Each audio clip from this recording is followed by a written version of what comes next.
గత 10 ఏళ్లలో మోడీ చేసిన అభివృద్ధి గురించి గ్రామాల్లో ప్రజలు చర్చించుకుంటున్నారని, ఇట్టి పరిస్థితుల్లో ఈసారి ఖమ్మం జిల్లాను కమలం పార్టీ హస్తగతం చేసుకుంటుందని బీజేపీ ఎంపీ అభ్యర్థి తాండ్ర వినోద్ కుమార్ అన్నారు. ఇక వ్యాపారం నుంచి ప్రజాసేవ కోసం రాజకీయాలకు వచ్చానని అన్నారు. 7 మండలాలు ఇప్పటికే పర్యటించానని, ప్రజల నుంచి మంచి స్పందన వస్తుందని అన్నారు. ఈ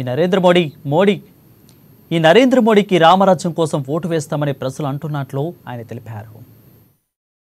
10 సంవత్సరాలలో ఒక్కటి కూడా రానందుకు మేము ఈసారి నరేంద్ర మోడీ గారికి వేసి మిమ్మల్ని నరేంద్ర మోడీ గారి దగ్గరికి పంపించి మీ ద్వారా మాకు గత 10 సంవత్సరాలలో జరిగిన అన్డెవలప్మెంట్ అంటే అభివృద్ధి అని జనరల్ గా అంటారు, అభివృద్ధి కాకపోవడం పరిస్థితి మీ ద్వారా మేము తీసుకెళ్లి వారిని ఖమ్మం మీద ప్రత్యేక దృష్టి పెట్టి ఎక్స్ట్రా ప్యాకేజెస్ కానీ ఏదైనా ఇప్పించి మీరు తీసుకురావాలి మిమ్మల్ని దీవిస్తున్నారు. ఇంకా గ్యారంటీల సంగతి అయితే ప్రజలు వారు అందరు ప్రతి ఒక్కరు చెప్తున్న ఈ గ్యారంటీలు మేము 6 గ్యారంటీలు 60 గ్యారంటీలు అనేది మేము ఈసారి పోవు, దానికి జోలికి పోవు. నరేంద్ర మోడీ గారి గ్యారంటీ అని